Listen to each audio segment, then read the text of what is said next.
Following is a multimedia presentation that is a supplement to the Sustainable Country Living book.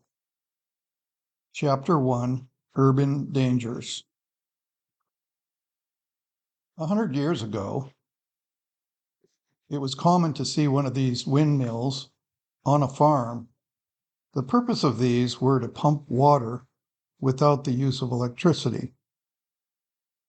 Even though they're not used much anymore because of the availability of electricity, you can occasionally see them either as a decoration or as a functional well pump for a remote farm property. But these days, these kinds of wind generators are what we see. Rather than pumping water for a farm, they're generating electricity. These are very large. These blades can be 80 feet long.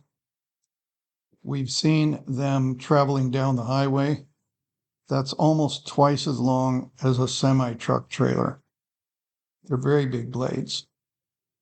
But we see more and more of these around the country and around the world in an effort to generate electricity using wind. So how is the world different today from 100 years ago? Well, it's pretty obvious that we're quite dependent on electricity, and much of our conveniences that we're used to, such as appliances and television and computers and internet, are all dependent on electricity. The world population have moved from the country to the cities progressively over the last 100 years. Today, more than half of all people in the world live in an urban area. By mid-century, this will increase to 70%. But as recently as 100 years ago, only 2 out of 10 people lived in a city, and before that, it was even less. So what is the future of cities? Global population is currently more than 7 billion and is predicted to top out around 10 billion. Urbanization is the populations in the urban areas moving from the country to the cities.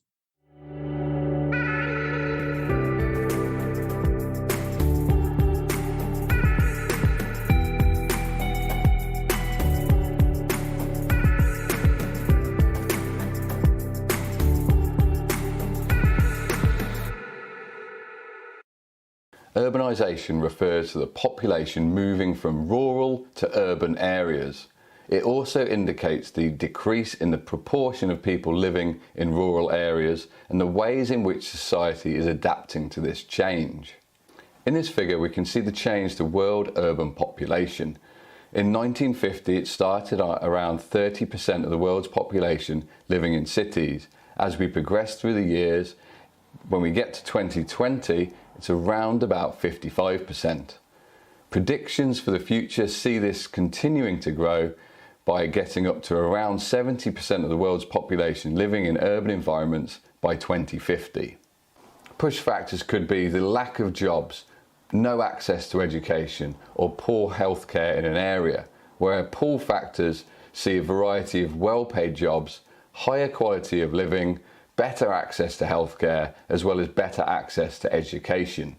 In LICs, we tend to see areas are unable to meet new demand for increased population. This is because of poor infrastructure, high crime rates, people living in slums due to lack of affordable housing, as well as pollution.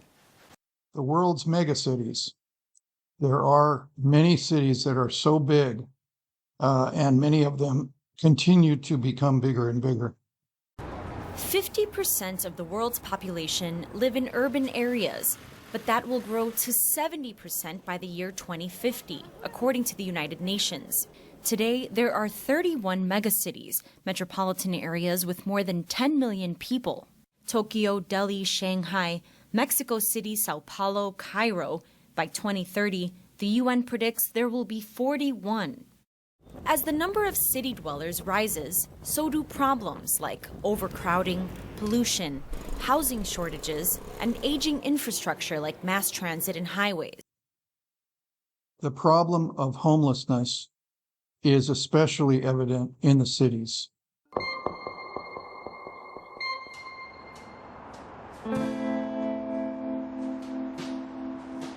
They use deadly drugs, and they sell those drugs for $10 a dose. And over they steal us blind to get the $10. And they pollute our streets and parks and neighborhoods. And they live in filth and despair like animals.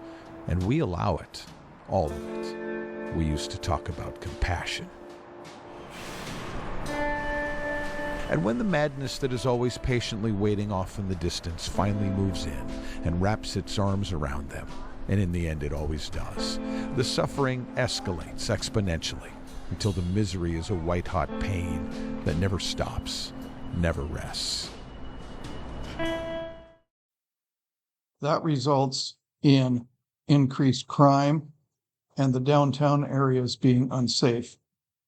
Wild surveillance video from inside the North Face store at the Pleasant Prairie Premium Outlets shows what police are calling a mob shoplifting incident. They were in and out of that store within 30 seconds. Police say the heist went down like this. Monday night, just before 8 o'clock, 10 men swarmed the store, 9 of them grabbing clothes off the racks, sprinting out, and making off with more than $30,000 worth of merchandise. Smash and grab thieves steal thousands of dollars in high-end watches from a jewelry store. This is Newport Beach. The smash and grab robbery happened last Friday at Jewelers on Time. That was about 4 o'clock in the afternoon. Surveillance video captured the robbery. A man inside the store appeared to hold a security gate open for 3 thieves. They rushed in the front door. The store owners say the thieves made off with about $260,000 worth of watches in that heist. A pretty troubling trend. Last week, it was a big business of Sorel that threatened to move its headquarters out of downtown because of the growing homeless problem. Well, that seems to have trickled down to at least small businesses here. Now, Judith Arnell says that when she moved her jewelry shop downtown a couple of years ago, it was a dream come true. Now she says that was a huge mistake. It's very frightening, very frightening. After 25 years in business, Judith Arnell's jewelry shop is calling it quits. My customers say, I'm not going downtown. I don't want to go downtown. I'm afraid. Judith says the homeless problem has not only affected her bottom line, but her way of life. There was a fellow chasing one of my customers with a hypodermic needle. Or we have piles of excrement at the door, or we have vomit. We've had spit down the door that we have to take care of. At night, it terrifies me to walk on the streets. Judith is a small business owner, but just like that with corporate giants Sorel and Columbia, she turned to city leaders for help. Arnell recently met with high-ranking law enforcement who told her there's really nothing they can do. I asked a question, can you get these people out of here? And they said, no, they can sleep in your doorway. We're not allowed. Our hands are tied. And like so many other Portlanders, Judith is sympathetic to the homeless plight. She's also supportive of the Portland Police Bureau. She says city and state leaders haven't done enough to address the long-term homeless issues like affordable housing that not only push out neighbors, but businesses like hers. We can learn some lessons from the Great Depression.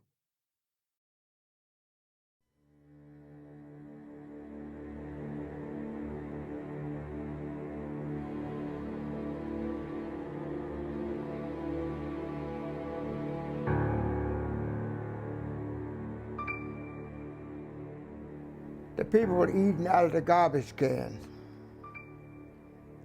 sleeping on the street, any place that they could sleep. They had a blanket they could spread in the bus station, train station. They would spread it in a corner, any place they could see. That's where they would spend the night.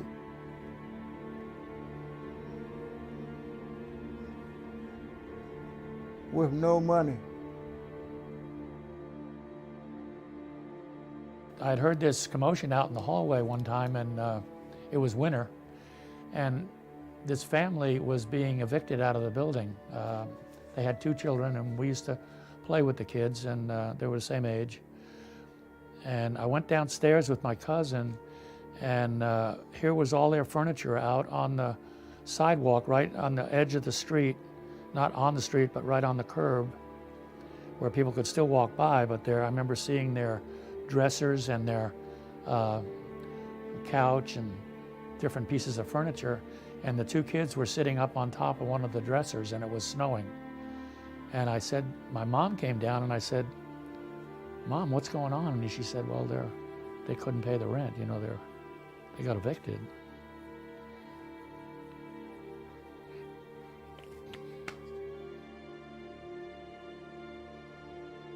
We suffered a little bit in the Depression for lack of food. Food was scarce. The four adults weren't working. My mom found a job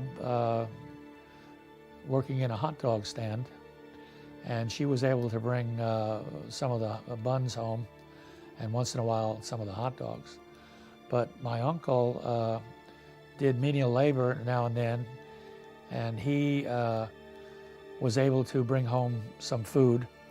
I can remember my uncle getting some of the older potatoes from the Mark guy downstairs that we got to know, and bringing them up and making a potato pancake for us. And we were lucky to get an onion in it ground up, but he would make a good potato pancake. And us cousins would sit on a towel on the center of the living room floor. We didn't have much furniture, and that's what we had to eat for the whole day. In the city, you had to buy everything you eat. Everything you had to buy.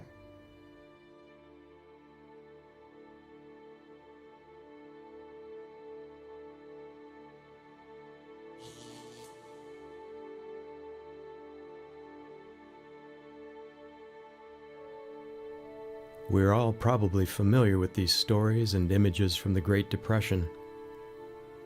But it's an often forgotten fact that many of these heart-rending accounts have a common denominator: location. So what dangers do you see for those living in the large cities? And what potential problems with your living conditions as you have them at this time? Last Day Events, page 111 says, "The end is near, and every city is to be turned upside down every way. There will be confusion in every city. Everything that can be shaken will be shaken, and we do not know what will come next. The judgments will be according to the wickedness of the people and the light of truth that they have had."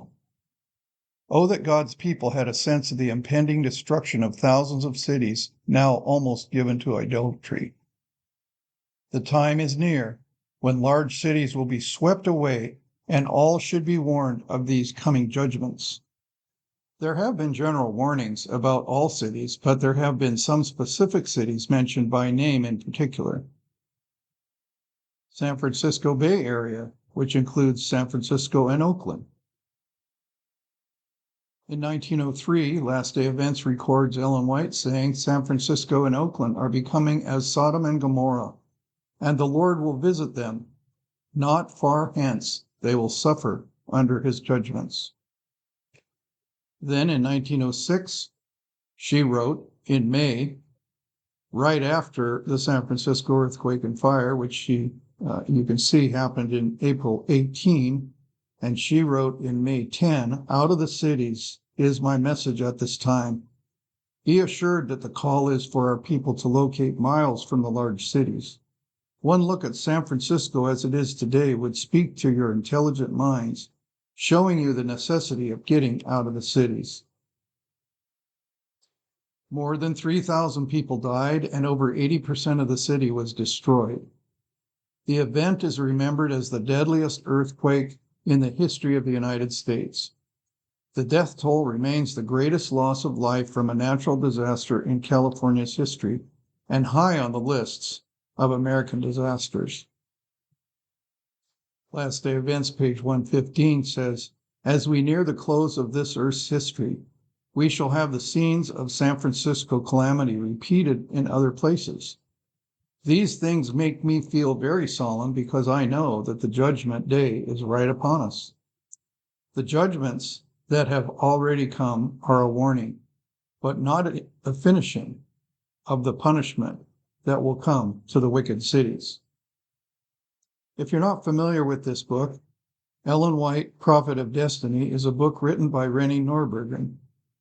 It's my understanding that Rennie Norbergen was writing books about clairvoyant people, such as Jean Dixon, And when he got to writing about Ellen White, he was so impressed that I understand he became an Adventist and a believer in Ellen White, that she was a prophet.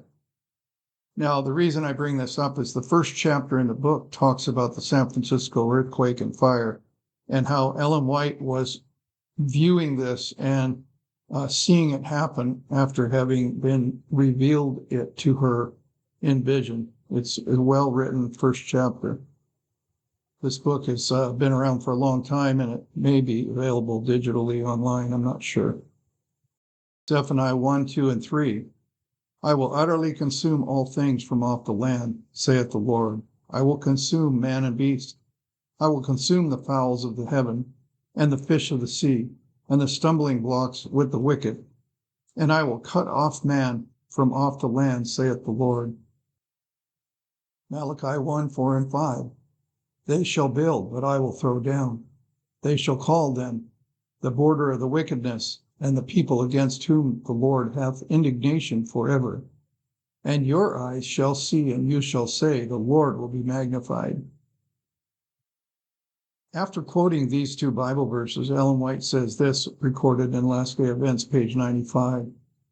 The Lord calls for his people to locate away from the cities, for in such an hour as you think not, fire and brimstone will be rained from heaven upon these cities. Proportionate to their sins will be their visitation. Last Day Events 1:15 again, the scenes will soon be witnessed, just as they are clearly described. I present these wonderful statements from the scriptures for the consideration of everyone. The prophecies recorded in the Old Testament are the word of the Lord for the last days, and will be fulfilled as surely as they have seen the desolation of San Francisco. All the warnings of Christ regarding the events that will occur near the close of this earth's history are now being fulfilled in our large cities. God is permitting these things to be brought to light that he who runs may read. The city of San Francisco is a sample of what the whole world is becoming. The wicked bribery, the inappropriation of means, the fraudulent transactions among men who have power to release the guilty and condemn the innocent. All this iniquity is filling other large cities of the earth and is making the world as it was in the days that were before the flood. So why weren't warnings like this made for regarding Los Angeles and the promotion of the sinfulness by Hollywood? Well, let's take a look at the population. In 1900, when these statements were made, New York City was a little over 3 million. Chicago was almost 2 million. San Francisco and Oakland were not even 500,000. And Los Angeles was just over 100,000. So you can see that at the time these statements were made, Los Angeles was fairly insignificant in relation to San Francisco and Oakland and Chicago and New York. It wasn't until 1910 that Hollywood became the center of the movie industry in the United States, as exemplified here by Charlie Chaplin in the film in 1927. Now let's talk about New York City, because the Spirit of Prophecy mentions it by name. Last Day Events, page 113. On one occasion when I was in New York City, I was in the night season, in other words, sleeping, called upon to behold buildings rising story after story toward heaven. These buildings were warranted to be fireproof, and they were erected to glorify their owners and builders. The scene that next passed before me was an alarm of fire. Men looked at the lofty and supposedly fireproof buildings and said, they are perfectly safe. But these buildings were consumed as if made of pitch, and the fire engines could do nothing to stay their destruction. We've all seen this and know that that's similar to what was described. The fire trucks were helpless to be able to stop the carnage that happened. So why were there no warnings about Las Vegas? After all, Las Vegas is known as Sin City. Their tagline, what happens in Vegas stays in Vegas, is well known. So why wasn't Vegas mentioned in these prophecies about the cities. This is Las Vegas, which wasn't even incorporated as a town until 1911. It was simply a train stop out in the middle of the desert. Ellen White Manuscript 233 from 1902 says, "We're living amid the perils of the last days. The wrath of God is preparing to come upon all the cities, not all at once, but one after another. And if the terrible punishment in one city does not cause the inhabitants of other cities to be afraid and seek repentance, their time will come. When the Lord arises to shaken terribly the earth, he will not cease until his work in punishment is done." Last Day Events, page 25. "I saw an immense ball of fire among some beautiful mansions, causing their instant destruction. I heard someone say, 'We knew that the judgments of God were coming upon the earth, but we did not know that they would come so soon.' Others, with agonizing voices, said, 'You knew? Why did you not tell us? We did not know.'" I know some people who met a group of people at a rest area who were on their way to warn the city of Nashville. Here is what they said. "We are in Sheridan, Wyoming, and we met a fellow believer at the rest area. They were headed to Nashville, Tennessee, because God had told them to warn the people there of the fire that's coming on their way and what Ellen White had said." So what is it that Ellen White told about Nashville? Manuscript 152, 1904. "When I was at Nashville, I had been speaking to the people. And in the night season, once again sleeping at night, there was an immense ball of fire that came right from heaven and settled in Nashville. There were flames coming out like arrows from that ball. Houses were being consumed. Houses were tottering and falling. Some of our people were standing there. 'It is just as we expected,' they said. 'We expected this.' Others were wringing their hands in agony and crying to God for mercy. 'You knew it,' said they. 'You knew this was coming and never had said a word to warn us.'"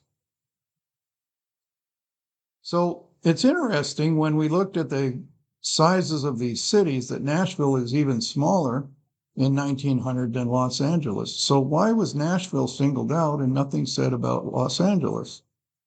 Why was Nashville singled out to receive God's judgment? Well, here's a picture from 1897. This is like a World's Fair in Nashville. It was the 100th anniversary of the statehood of Tennessee, and they had this fair that people came from all over the country and the world to visit, and they had various displays. And you will notice in the front is this building with all the columns. And Nashville's Parthenon is the world's only full-scale exact replica of the Parthenon of Athens, Greece.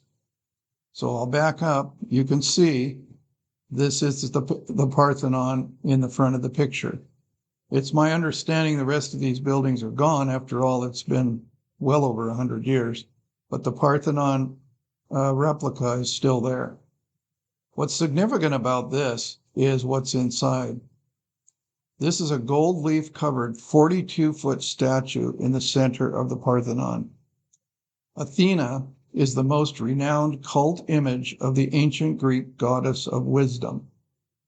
So this statue is 42 feet tall. It's gold covered, and it is for the goddess of wisdom.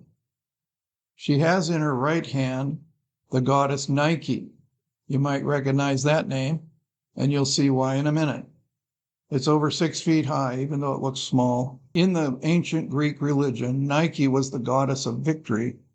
So you can see why the Nike shoe company chose this name, because it's the goddess of victory. In the other hand is this serpent, and I can't pronounce the name. Athena received the baby from the hands of her mother Gaia. It's easy to see some similarities to Mary, the mother of Jesus, and the devil, the serpent. God's judgments on the cities.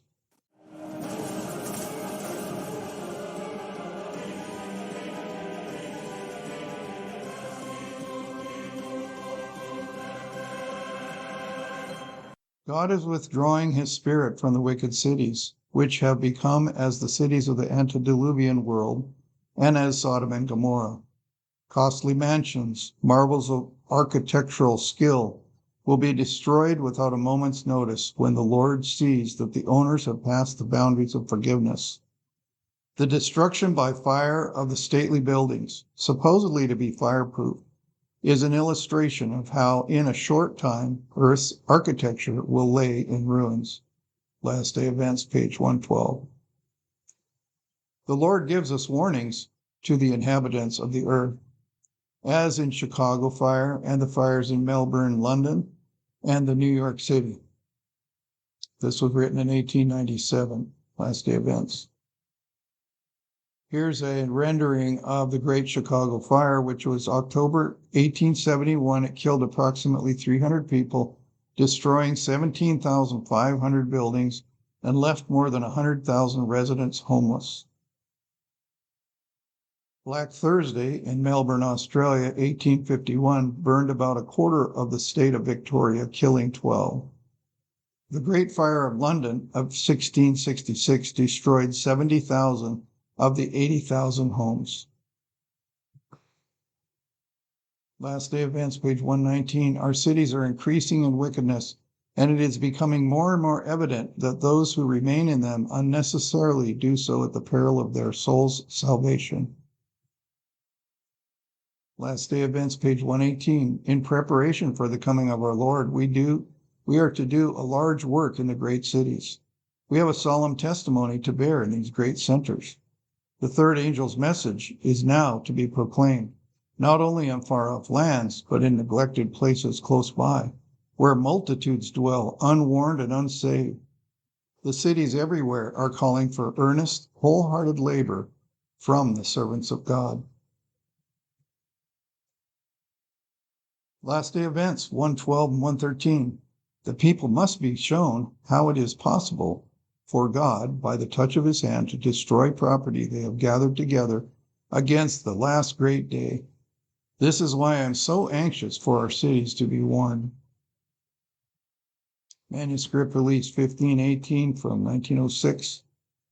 The Lord calls for his people to locate away from the cities, for in such an hour as you think not, fire and brimstone will rain from heaven upon these cities. Proportionate to their sins will be the visitation. Let all who would understand the meaning of these things read the 11th chapter of Revelation. Read every verse and learn the things that are yet to take place in the cities. Revelation chapter 11, every verse. So in spite of all these ominous predictions of destructions of cities, we have the commission to not only move out of harm's way and move out of the city for the betterment of our families and so forth, but to be within reach to try to help those in the city to understand and warn them. And despite all of this turmoil and gloom and doom, we do have encouragement from God's word. In Luke 21:28, we see, and when these things begin to come to pass, then look up and lift up your heads, for your redemption draweth nigh. To be aware of new videos like this one, be sure to subscribe to the Preparing for the Time of Trouble channel. For more free videos and downloadable audio podcasts, as well as handouts, go to www.preparingforthetimeoftrouble.com. Topic categories include recordings of live seminar presentations, country living, sustainable gardening, homestead remedies, how to be self-sufficient when the grid goes down, wild edible and medicinal plants, hydrotherapy, and end-time Bible prophecies. To take advantage of these free resources, go to preparingforthetimeoftrouble.com.